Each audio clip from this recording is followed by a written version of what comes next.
नमस्कार दोस्तों, teacher commerce classes के आज के इस महत्वपूर्ण वीडियो में आप सभी का स्वागत है। दोस्तों, अब हमारा जो छत्तीसगढ़ माध्यमिक शिक्षा मंडल के द्वारा जो बोर्ड एग्ज़ाम होगा वो कॉमर्स वालों का स्टार्ट हो रहा है 23 मार्च से। और मात्र अब कितना दिन शेष है दोस्तों? ये मात्र 38 दिन शेष है। दोस्तों, इस 38 दिनों में हमें पूरे साल की मेहनत की, हमने जो है 12वीं से शुरुआत की है, जहाँ से पढ़ने की उस पूरे साल के मेहनत का निचोड़ जो है हमें 38 दिन के बाद जो है 39वां दिन में अकाउंट्स में करना है पूरा। दोस्तों, तो इसीलिए मिशन 100% रिजल्ट के उद्देश्य से आज एक विशेष वीडियो मैं बना रहा हूं, जिसमें हम पूर्णतः उस चीज़ों के बारे में बात करेंगे जो पूरी तरह से परीक्षा से संबंधित रहेगा और पूरा परीक्षा में ही आएगा। हमें अब जो है बहुत ज़्यादा पढ़ने की ज़रूरत नहीं, हमें 38 दिन में 100% कैसे लाना है अकाउंट में, उसका अध्ययन हम आज करेंगे, उसको सीखेंगे, जानेंगे। दोस्तों, इससे पहले हम जो है पढ़ाई शुरू करें, आप लोग प्लीज़ लाइक करिए, शेयर करिए और सब्सक्राइब करिए। व्यू तो अच्छे खासे आ रहे हैं, लेकिन आप लोग सब्सक्राइब नहीं कर रहे हैं। कमेंट करिए, अगर मैं कुछ गलती कर रहा हूं उसको भी बताइए, अच्छा कर रहा हूं तो शाबाशी देने के लिए कमेंट करिए, ताकि मुझे भी मोटिवेशन मिलता रहे। प्लीज़ दोस्तों, चलिए आगे बढ़ते हैं, शुरू करते हैं। दोस्तों, मिशन 100%। कुल अंक आपका जो है दोस्तों ये अकाउंट में आएगा 80 नंबर का। कक्षा 12वीं का लेखा शास्त्र पहला भाग है दोस्तों, साझेदारी एवं कंपनी। साझेदारी एवं कंपनी को पहला भाग इसलिए बनाया हूँ क्योंकि उसके दूसरे भाग हमें जो है ऑप्शन मिल जाते हैं। तो पहला भाग में दोस्तों साझेदारी का आधारभूत सिद्धांत। साझेदारी का आधारभूत सिद्धांत अर्थात ये क्या है, कौन सा पाठ है? प्रथम पाठ है दोस्तों। प्रथम पाठ में हमारे पास आएगा कुल 5 अंक का। 5 अंक में से जो है 2 अंक जो है 2 प्रश्न जो आएंगे कौन से? 1 अंक थ्योरिकल वाले वस्तुनिष्ठ और 1 अंक जो है न्यूमेरिकल वाले वस्तुनिष्ठ। वस्तुनिष्ठ में इसमें एक वाक्य में उत्तर वाले भी शामिल हो जाएंगे दोस्तों। तो हमें जो इसकी तैयारी तो करना ही है, करना है। और कैसे करना है हमें तो पता है कि एक न्यूमेरिकल आएगा और एक थ्योरी आएगा। तो इसके लिए मैंने एक अलग से वीडियो डाला हुआ है कि इस चैप्टर से कौन से टॉप 20 एक नंबर वाले क्वेश्चन है, वस्तुनिष्ठ क्वेश्चन है, जो पूरे आने की संभावना है दोस्तों। तो वो मैंने डाला हुआ है, आप उस वीडियो को भी जा करके देख लीजिए, आपको पता चल जाएगा कौन से प्रश्न आने वाले हैं। उसके पश्चात दोस्तों ये 3 नंबर के प्रश्न आएंगे। 3 नंबर के प्रश्न आएंगे दोस्तों थ्योरी वाले। थ्योरी वाले में भी मैंने जो है एक वीडियो डाल दिया है कि कौन से प्रश्न आने लायक है। 7 क्वेश्चन है दोस्तों, एक आध क्वेश्चन और आप देख लेना। 7-8 क्वेश्चन में मुझे पूरी संभावना लगती है कि उन्हीं क्वेश्चन में से कोई ना कोई क्वेश्चन पूछे जाएंगे, क्योंकि पूरे जो है मैंने पूरी तैयारी करके उन क्वेश्चनों को बनाया हुआ है। उसके पश्चात आगे बढ़ते हैं दोस्तों दूसरे पार्ट की ओर। दूसरे पार्ट में दोस्तों साझेदार का प्रवेश। साझेदार का प्रवेश, अब इसमें कुल दोस्तों जो है 6 अंक के प्रश्न पूछे जाएंगे। इसमें भी वही है, 2 प्रश्न जो है 1 नंबर वाले पूछे जाएंगे, एक न्यूमेरिकल आएगा और एक थ्योरी आएगा। तो दोस्तों इससे संबंधित कौन कौन से प्रश्न आ सकते हैं, इसके जस्ट बाद वाले वीडियो में वो आपको मिल जाएगा, आने वाला है, वो वीडियो भी अपलोड होने वाला है। दोस्तों, हम जब पार्ट को पढ़ते हैं तो हमें पता चल जाता है कि कौन कौन से प्रश्न जो 1 नंबर में पूछे जा सकते हैं। अब आगे बढ़ते हैं, जिसमें हम क्या देखेंगे, ये हमारा जो 3 नंबर का, इसमें कोई प्रश्न नहीं आएगा। 4 नंबर का जो है एक प्रश्न जो है इस पार्ट से आ जाएगा, साझेदार का प्रवेश। साझेदार के प्रवेश में दोस्तों ये जो 4 नंबर का एक प्रश्न आएगा, इसमें एक अथवा मिलेगा, ऑप्शन मिलेगा आप लोगों को कि आप इसको बनाइए या इसको बनाइए करके। ये फायदा शुरू हो जाता है क्वेश्चन जिसमें नंबर 4 वाले होते हैं, 4 नंबर मिलते हैं जिसमें, उसमें स्टार्ट हो जाता है। दोस्तों ये पार्ट जो है बहुत छोटा पार्ट है। इसमें मुख्य रूप से क्या प्रश्न आ सकते हैं, हमें किसकी तैयारी करें, क्योंकि न्यूमेरिकल आएगा तो हमें थ्योरी में तो टाइम वेस्ट नहीं करना है, हम क्योंकि थ्योरी पहले पढ़ चुके हैं, थ्योरी में टाइम वेस्ट नहीं करना है, तो अब हमें न्यूमेरिकल की तैयारी करना है। तो क्या आ सकता है न्यूमेरिकल में दोस्तों? न्यूमेरिकल में आ सकता है आपका एक तो नए साझेदार के प्रवेश के कारण जर्नल एंट्री, वो लाता है पूंजी, लाता है ख्याति, लाता है ख्याति प्रीमियम, उसके लिए जर्नल की एंट्री करेंगे। उसके पश्चात दोस्तों एक आ सकता है, क्या आ सकता है, त्याग अनुपात और नए अनुपात की गणना। ठीक है दोस्तों, बहुत ही सरल है। मेरे इस चैनल में लगातार क्लास आते रहेंगे, मैं आप लोगों को बहुत ही सरल विधि से समझाते रहूँगा दोस्तों। आप लोग चैनल को लाइक, सब्सक्राइब और शेयर करके रखिए और शेयर करते रहिए। उसके इसमें क्या है दोस्तों, न्यूमेरिकल की तैयारी करना है। तो पहला क्या आ सकता है, नए साझेदार के प्रवेश के कारण जर्नल की एंट्री करो। जो साझेदार आता है वो क्या लाता है, कैपिटल पूंजी लाता है और प्रीमियम लाता है, ख्याति लाता है। ठीक है दोस्तों, उसके जो है हमें जो है, अब पूंजी तो उसी का हो जाएगा, लेकिन प्रीमियम जो लाता है उसको हमें बांटना है। तो कैसे बांटेंगे, इसी से संबंधित जर्नल की एंट्री हम करेंगे। दूसरा है दोस्तों, जब नया साझेदार आता है तो कुछ न कुछ भाग या हिस्सा उसमें लाभ हानि के लिए लेता है अपने फर्म में, तो पुराने साझेदार अपने हिस्से का त्याग करते हैं, तो उस त्याग अनुपात की गणना और नए अनुपात की गणना। अब त्याग करेंगे तो नया साझेदार आने वाला उसको मिलेगा, और पुराने साझेदारों के भी पुराने अनुपात और नए अनुपात में अंतर रहेगा, तो नया अनुपात की गणना, ये प्रश्न आ सकते हैं दोस्तों। और एक प्रश्न बनते हैं इससे, पुनर्मूल्यांकन खाता, ओनली पुनर्मूल्यांकन खाता। नए साझेदार के प्रवेश में क्या है, ओनली पुनर्मूल्यांकन के खाता के प्रश्न आ सकते हैं। पूंजी खाता नहीं आने की संभावना सबसे ज़्यादा है, पूंजी खाता आएगा ही नहीं ऐसा मान के चलिए। तो हमें किसकी तैयारी करना है, हमें 3 प्रकार के प्रश्न की तैयारी करना है दोस्तों, ओनली 3 टाइप के प्रश्न की। कौन सा, एक जर्नल एंट्री और एक पुनर्मूल्यांकन खाता और एक क्या है दोस्तों, त्याग अनुपात एवं नए अनुपात की गणना। इससे ज़्यादा हमें करने की जरूरत नहीं, और हमें जो है इस चैप्टर से थ्योरी पढ़ना ही नहीं है, ज़रूरत नहीं है दोस्तों उसमें टाइम वेस्ट करने की। हमें मिशन 100% को पूरा करना है, तो हमें पूरा परीक्षा ओरिएंटेड ही रहना है दोस्तों। चलिए अब आगे बढ़ते हैं। ये हमारा हो गया, ये हो गया पहला, ये हो गया दूसरा पार्ट। ये हमारा तीसरा पार्ट है, साझेदारी का अवकाश ग्रहण एवं मृत्यु निवृत्ति। ठीक है दोस्तों, ये है हमारा तीसरा अध्याय। तीसरा अध्याय में आएगा दोस्तों 11 अंक का प्रश्न। इसमें भी 1 अंक वाला एक थ्योरिकल आएगा। ठीक है दोस्तों, थ्योरी आएगा, उसको आगे देखेंगे। मेरे क्लास आते रहेंगे अभी लगातार, पूरे आपके अकाउंट को पूरा मैं आपको सिखा के ही मानूंगा। अगर आपको कोई भी क्वेश्चन है, आपको कोई भी दिक्कत होती है, तो मेरा व्हाट्सअप चैनल और मेरे टेलीग्राम चैनल का लिंक जो है डिस्क्रिप्शन बॉक्स में है। आप वहाँ से उसमें कनेक्ट हो जाइए, जुड़ जाइए, मुझसे कनेक्ट करिए और अपने प्रश्न उसमें भेजिए। मैं बिल्कुल ही उस प्रश्न पर वीडियो बना करके आपको सॉल्व करके दिखाऊंगा दोस्तों।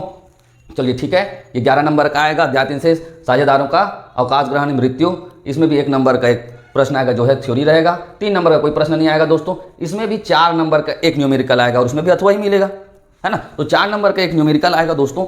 तो इसमें क्या आ सकता है 4 नंबर के न्यूमेरिकल में?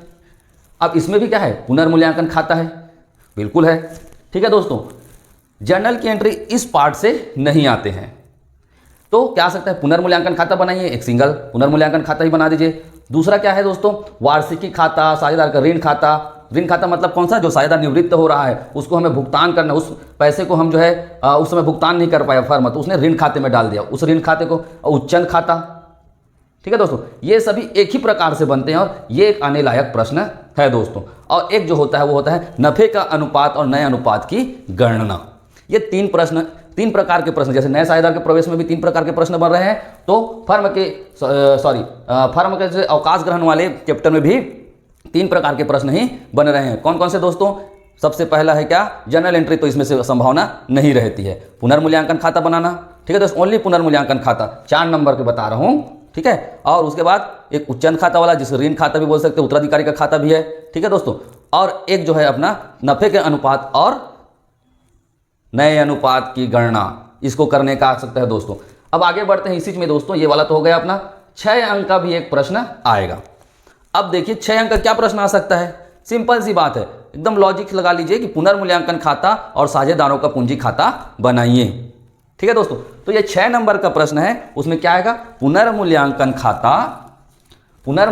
खाता और साझेदारों का पूंजी खाता बनाइए। इसमें थोड़ा सा कैलकुलेशन आ जाता है दोस्तों। कौन सा कैलकुलेशन आ जाता है, ख्याति प्रीमियम निकालना है, उसके हिस्से और निवृत्त हो रहा है उस साझेदार के हिस्सा भी निकालना है, और उसको जो नफे प्राप्त कर रहे हैं जो साझेदार, उनके नफे के अनुपात में उन लोग उसका भुगतान करेंगे, वहन करेंगे, तो इसके लिए कैलकुलेशन करना पड़ता है। तो ये है दोस्तों, ये 6 नंबर में ये प्रश्न आने की भरपूर संभावना रहेगी। कौन सी वाले प्रश्न? पुनर्मूल्यांकन खाता और साझेदारों का पूंजी खाता।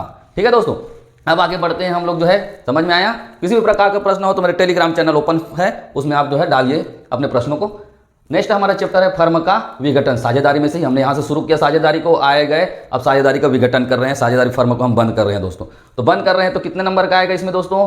13 नंबर का। सबसे ज़्यादा अंक वाला पार्ट यही है साझेदारी में। इसमें भी 1 अंक का थ्योरी वाला आएगा, जो मेरे आने वाले वीडियोज़ में आपको पता चल जाएगा, टॉप 10 टॉप 20 क्वेश्चन में। उसके बाद इसमें से भी 3 नंबर का नहीं आएगा दोस्तों, इसमें भी आएगा, क्या आएगा, 4 अंक का। 4 अंक आएगा, इसमें अथवा भी मिलेगा कुल मिला करके। तो 4 अंक आएगा, तो कौन से प्रश्न आ सकते हैं दोस्तों? देखिए इसमें भी जो है 2 ही प्रकार के प्रश्न आ सकते हैं। कौन सा? एक जो है वसूली से संबंधित रोजनामचा या जर्नल की प्रविष्टि कीजिए, ठीक है दोस्तों, और एक होगा वसूली खाता। ठीक है मित्रों, क्या है, एक जो है वसूली से संबंधित, हम संपत्ति को बेच रहे हैं, दायित्वों का भुगतान कर रहे हैं, तो उससे संबंधित जर्नल की एंट्री, और दूसरा आएगा दोस्तों केवल वसूली खाता बनाइए। ये दोनों में से प्रश्न आएंगे, हो सकता है कि दोनों प्रश्न आ जाएगा, अथवा एक में अथवा दे दिए, है ना, वसूली खाता बनाइए और नीचे में आ गया उसके अथवा में जर्नल की एंट्री कीजिए करके, ऐसा भी आ सकता है। तो ये 2 ही प्रकार के प्रश्न आएंगे जो 4 अंक वाले हो सकते हैं। ठीक है दोस्तों, इसके पश्चात जो है इसी में हमारा जो है वसूली खाता में जो है साझेदारी का विघटन में ही 8 नंबर का एक प्रश्न आएगा दोस्तों।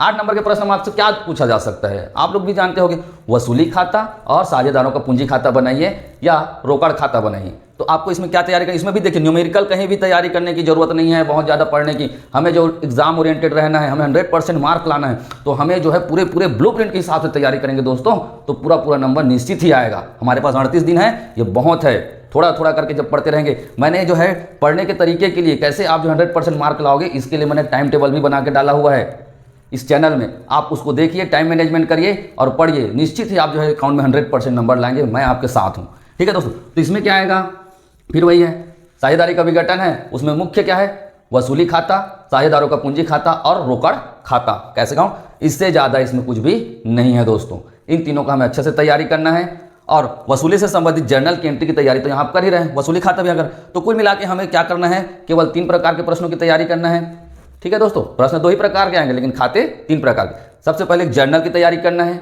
उसके बाद वसूली खाता, पूंजी खाता और उसके साथ साथ प्लस कर दीजिए रोकड़ खाता। यही प्रश्न आएंगे दोस्तों, उससे ज़्यादा के प्रश्न नहीं आ सकते।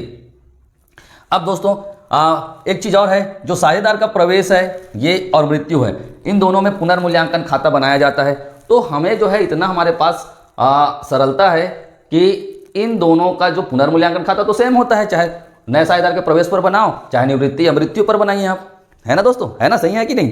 तो कितना फायदे की बात है कि हमें जो है केवल इनमें जो पूंजी खाता की जैसे तैयारी करना है वही जो है अंतर आएगा, उससे ज़्यादा कोई भी अंतर नहीं है। तो दोनों में पुनर्मूल्यांकन खाता हमारा एक साथ तैयारी हो जाएगा, ठीक है दोस्तों। फर्म का विघटन भी हो गया। अब अंश, मुझे ऐसा लगता है कि आप जो है कम पढ़ते हो, बेहतर ढंग से नहीं पढ़ पाते या बहुत अच्छे भी पढ़ते हो, तो आपके जो लेखा शास्त्र सब्जेक्ट है, अकाउंट सब्जेक्ट है, उसमें सबसे सरल कोई चैप्टर है तो ये अंश का निर्गमन और ऋण पत्र का निर्गमन है दोस्तों। सॉरी अंश का निर्गमन और ऋण पत्र का निर्गमन है। अब अंश पाठ से क्या आएगा, अंश पाठ से जो दोस्तों 13 नंबर के प्रश्न आएंगे, 13 नंबर के प्रश्न आएंगे। अब इसमें जो है क्या है, हमारे जो है अंश से 13 नंबर के प्रश्न एक जो है 1 नंबर वाले आएंगे जिसमें थ्योरी आएंगे, ठीक है दोस्तों। या मैं बताऊंगा आगे कौन कौन से प्रश्न आने लायक है। उसके बाद 3 नंबर वाले जो है 2 प्रश्न आएंगे, एक थ्योरी आएगा और एक न्यूमेरिकल। तो थ्योरी में भी उसको प्रश्नों को मैं लिखाऊंगा आप लोगों को, आगे बहुत ज़्यादा पढ़ने की जरूरत नहीं है, छोटा सा थ्योरी तो थोड़ा सा ही पढ़ेंगे हम, गिने चुने प्रश्नों की तैयारी करेंगे, उसी में से आएगा, उससे ज़्यादा प्रश्न बनते भी नहीं। फिर न्यूमेरिकल है दोस्तों इसमें, ठीक है, न्यूमेरिकल है, इसमें एक आएगा 3 नंबर का न्यूमेरिकल। तो उसमें क्या रहेगा भाई, कौन सा प्रश्न बन सकता है न्यूमेरिकल में, अंशों का निर्गमन एवं राशि का एकमुश्त प्राप्ति, ठीक है दोस्तों। 2 एंट्री कर सकते हैं, एक ही एंट्री भी समाप्त कर सकते, 3 नंबर आपका पक्का। और उसके बाद है दूसरा, अन्य प्रतिफलों के बदले अंशों का निर्गमन। ये दोनों में से कोई ना कोई प्रश्न आपके आने की गारंटी है, मतलब है, आएंगे मतलब आएंगे दोस्तों, ठीक है दोस्तों। अब इसमें जैसे कि एक मुफ्त निर्गमन में क्या हो सकता है कि प्रीमियम के साथ निर्गमन कर दिए, ये हो सकता है, लेकिन ये दोनों टाइप के ही प्रश्न जो है 3 नंबर में आने लायक बनते हैं, उसके अलावा और कोई प्रश्न नहीं बनते हैं दोस्तों। इसके बाद आगे चलते 4 नंबर का कोई प्रश्न नहीं आएगा अंश के निर्गमन से, एक 6 नंबर का प्रश्न आएगा दोस्तों। तो 6 नंबर के प्रश्न आएंगे, क्या आ सकता है, अब ये तो 3 नंबर वाले में तो एक मुफ्त निर्गमन वाला और अन्य प्रतिफल वाला हो गया। अब आपके पास क्या बचा, आपके पास केवल बचा है दोस्तों कि अंशों का निर्गमन करेंगे, आवेदन, आवंटन और प्रथम एवं अंतिम याचना, वही रहेगा, प्रथम एवं अंतिम याचना बोलो, मतलब 3 बार ही होगा, कौन सा, आवेदन, आवंटन और प्रथम याचना, प्रथम याचना ही अंतिम याचना बनेगी। इन्हीं का जो है 3 दूनी 6 एंट्री होगा और आपके जो है सवाल पूरे हो जाएंगे। ज़्यादा से ज़्यादा आपको जो है हरण पूछ सकते हैं और एक प्रीमियम पूछ सकते हैं। इसमें क्या होगा, एक तो सम मूल्य पर या प्रीमियम, ठीक है सर दोस्तों, और एक हो सकता है हरण से संबंधित, अर्थात क्या हो जाएगा, आपका आवेदन होगा, आवंटन होगा और उसके बाद वो प्रथम मांग की राशि नहीं दे पाएगा या आवंटन कभी नहीं दिया, उसका हरण कर लिया, ऐसा टाइप का आ सकता है, और एक प्रीमियम से संबंधित प्रश्न। तो ये 3 टाइप के प्रश्न की तैयारी आप कर लीजिए, आपका न्यूमेरिकल पक्का है, आपको 6 एंट्री करना रहेगा, उससे ज़्यादा एंट्री करने की जरूरत नहीं पड़ेगी दोस्तों। अब आगे चलते हैं दोस्तों। अब जो है हमारा जो है इसी में कंपनी में ऋण पत्रों का निर्गमन, जिसमें आएगा 12 नंबर के सवाल आएंगे, 12 नंबर के में आएंगे, एक जो है 1 नंबर वाला आएगा, न्यूमेरिकल आएगा, तो इसका भी मैं बताऊंगा कि क्या पूछ सकते हैं, ठीक है दोस्तों। उसके पश्चात जो है हमारे पास आएगा 3 नंबर का एक न्यूमेरिकल आएगा। 3 नंबर के न्यूमेरिकल में क्या पूछेंगे, फिर से वही अंश में जो पूछे इसी में भी पूछेंगे कि ऋण पत्रों का एक मुफ्त निर्गमन, ठीक है दोस्तों, और अन्य प्रतिफलों के बदले निर्गमन, और एक प्रश्न आ सकता है कि इसका मोचन किया गया तो एक मुफ्त वाला, मतलब 2 एंट्री में खत्म करने वाला। तो कुल मिला के 3 प्रकार के प्रश्न हैं, कौन कौन सा, एक समूल्य पर ही निर्गमन होगा, समूल्य पर निर्गमन कर एक मुफ्त राशि की प्राप्ति, अन्य प्रतिफलों के बदले निर्गमन और एक मोचन हो सकता है। इसके पश्चात आगे चलते हैं दोस्तों। इसमें देखिए, इसमें पाठ में भी कोई थ्योरी नहीं है, तो हमें थ्योरी में दिमाग नहीं खपाना है, हमने जो है पहले थ्योरी पढ़ लिया है पूरे साल भर, अब हमें पूरा परीक्षा ओरिएंटेड ही रहना है।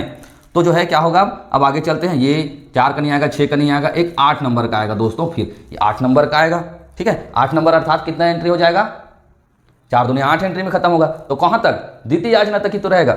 आवेदन, आवंटन, प्रथम याचना और द्वितीय याचना, 4 दूनी 8 एंट्री, प्रत्येक एंट्री में एक एक नंबर।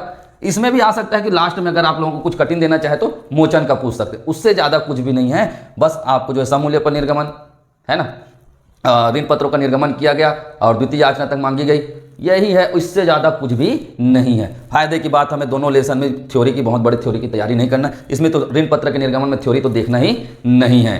ठीक है दोस्तों, यहाँ तक आप सभी का क्लियर हो गया। तो आप लोगों को समझ जाना चाहिए कि हमें केवल जो प्रथम पार्ट में थ्योरी की तैयारी करना है। ठीक है दोस्तों, फिर जो है द्वितीय साझेदार का प्रवेश, अवकाश ग्रहण, मृत्यु और फर्म का विघटन में कहीं पर भी हमें जो है थ्योरी की तैयारी करने की आवश्यकता नहीं है। फिर अंश में एक जो है 3 नंबर का थ्योरी आएगा, एक तो छोटा सा प्रश्न रहेगा, बाकी सब न्यूमेरिकल है। तो हमें जो है केवल न्यूमेरिकल बहुत ज़्यादा बेहतर ढंग से तैयारी करना है। बाकी सारे प्रश्न थ्योरी के प्रश्न मैं बताऊंगा, उन्हीं प्रश्नों में से कुछ प्रश्नों को तैयारी करके आप जाइए, हो जाएगा आपका। फिर उसके बाद देखते हैं दोस्तों भाग 2। भाग 2 में वित्तीय विवरण है अथवा कंप्यूटरीकृत लेखांकन है। आपने जो भी लिया है एकदम फिक्स वाले प्रश्न आते हैं, आप आंसर उठा के देख लीजिए, 4, 5, 6, 7 साल का वही प्रश्न रिपीट होते हैं, तो इसमें बहुत ज़्यादा लोड लेने की जरूरत नहीं है। देखिए लेखांकन के जो सबसे पहला है कंपनी के वित्तीय विवरण। कंपनी के वित्तीय विवरण में हमारा जो आएगा वो जो आएगा कौन सा, कितना नंबर का आएगा दोस्तों? 7 नंबर का आएगा।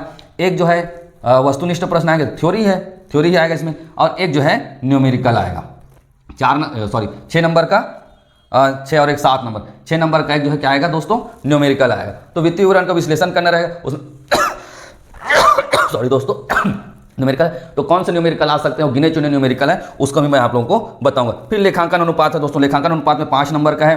अब इस पार्ट में भी देख लीजिए, इससे पहले वाले में किसी भी प्रकार की थ्योरी की तैयारी हमें नहीं करनी है, तो थ्योरी की तैयारी नहीं करनी, सर नहीं खपाना है। तो उसके बाद जो है अगला अध्याय है लेखांकन अनुपात। लेखांकन अनुपात में क्या है, 1 अंक जो है थ्योरी वाले आएंगे और जो है एक 4 अंक का न्यूमेरिकल आएगा, इसमें अथवा भी आएगा दोस्तों। तो न्यूमेरिकल में क्या आएंगे? चालू अनुपात बताइए, क्विक रेशियो बताइए, तरल अनुपात बताइए, है ना। ये 2, 3, 4 प्रकार के अनुपात वही प्रश्न आते हैं, ये निकालिए ऐसे करके, तो वही प्रश्न आएंगे, 4-5 प्रश्न रहेंगे, उसको पूरे हल करके मैं आपको जो है वीडियो के माध्यम से बताऊंगा बहुत ईजी तरीके से। उसके पश्चात है दोस्तों रोकड़ प्रवाह विवरण। रोकड़ प्रवाह विवरण में 8 नंबर के आएंगे, 2 प्रश्न आएंगे, एक नंबर, एक थ्योरी और एक न्यूमेरिकल। तो रोकड़ प्रवाह विवरण में थ्योरी में क्या आएंगे, मुख्य रूप से 2 या 3 प्रश्न हैं, उन्हीं प्रश्न हमेशा रिपीट होते हैं। फिर आगे चलते हैं जो न्यूमेरिकल है, तो न्यूमेरिकल में हमें रोकड़ प्रवाह, देखिए रोकड़ प्रवाह में 3 प्रकार से रोकड़ प्रवाह होते हैं किसी भी व्यवसाय में, फर्म में, है ना। तो हमें यहाँ क्या पढ़ना है, परिचालन से। ठीक है दोस्तों, परिचालन, ओनली परिचालन वाला आप जो है आपके जो 11वीं में आप लोगों ने पढ़ा हुआ है, क्या बनाया है, व्यापारिक खाता बनाया है, व्यापार खाता बनाया है, वही जो है उसका जो लाभ निकलता है वही परिचालन से संबंधित है दोस्तों। ठीक है, आप जिस चीज़ का व्यवसाय करते हो, परिचालन करते हो, उसी से जो लाभ आता है वही परिचालन लाभ, उसी से संबंधित है। बहुत छोटा सा है, 4-5 पॉइंट का रहेगा उसमें, ज़्यादा 6-7 पॉइंट का, और उसने में ही सवाल बन भी जाएगा और आपका 4 नंबर पक्का भी हो जाएगा।